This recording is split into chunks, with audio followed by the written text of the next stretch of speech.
মানুষের জয় হয়েছে, মোদিজির গ্যারেন্টির জয় হয়েছে, দায়িত্ব বাড়ল, কাজ করতে হবে সংবাদ মাধ্যমের মুখোমুখি হয়ে, এমনটাই দাবি শুভেন্দু অধিকারীর। প্রাক্তন মুখ্যমন্ত্রী মমতা বন্দ্যোপাধ্যায় ইতিমধ্যেই বলেছেন তিনি পদত্যাগ করবেন না।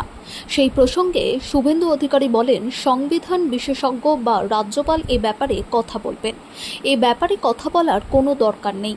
বিজেপি বাংলার হৃত গৌরব ফেরাবে, নারী সুরক্ষিত করব, সীমান্ত সুরক্ষিত করব, একসঙ্গে সরকারি কাজ, বেসরকারি বিনিয়োগ, চুক্তিভিত্তিক যারা কাজ করেন তাদের অর্থনৈতিক নিরাপত্তা, এই সম্মিলিত প্রয়াসে রাজ্যের মানুষ আগামী 1 বছরের মধ্যে প্রকৃত পরিবর্তনের স্বাদ পাবে।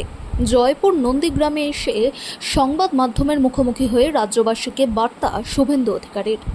কি আহ্বান করবেন, কি বলবেন রাজ্যবাসী? বাংলার হিত গৌরব ফেরাবে বিজেপি। বাংলা সাংস্কৃতিক রাজধানী, আধ্যাত্মিকবাদের রাজধানী। বাংলার ছেলে মেয়েরা বাইরের রাজ্যে চলে গেছে। হাতে কাজ, পেটে ভাত, মাথায় ছাদ, বিজেপির অঙ্গীকার। সংকল্পপত্র পূরণ করব, সীমান্ত সুরক্ষিত করব, নারীদের সুরক্ষিত করব। মহিলারা দরকার হলে যখন খুশি বেরাবেন, রাত্রে বেরোনো যাবে না। আগের মুখ্যমন্ত্রীর মতো কথা আগামীর বিজেপির মুখ্যমন্ত্রী বা বিজেপি দল বলবে না।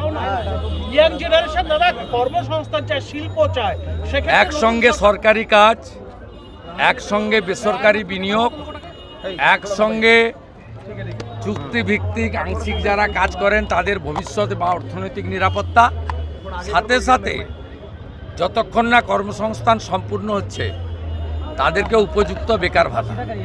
এই সম্মিলিত প্রয়াসের মধ্য দিয়ে আগামী 1 বছরের মধ্যে রাজ্যের মানুষ প্রকৃত পরিবর্তনের স্বাদ পাবেন, এটা আমি বিশ্বাস করি। মোদিজির গ্যারেন্টি, অমিত শাহজির ঘোষিত সংকল্পপত্র অক্ষরে অক্ষরে সময়বদ্ধভাবে পূরণ করাই বিজেপির আগামী দিনের লক্ষ্য। সব চিন্তা করবেন না, বিজেপি সরকার দায়িত্ব নিলে সব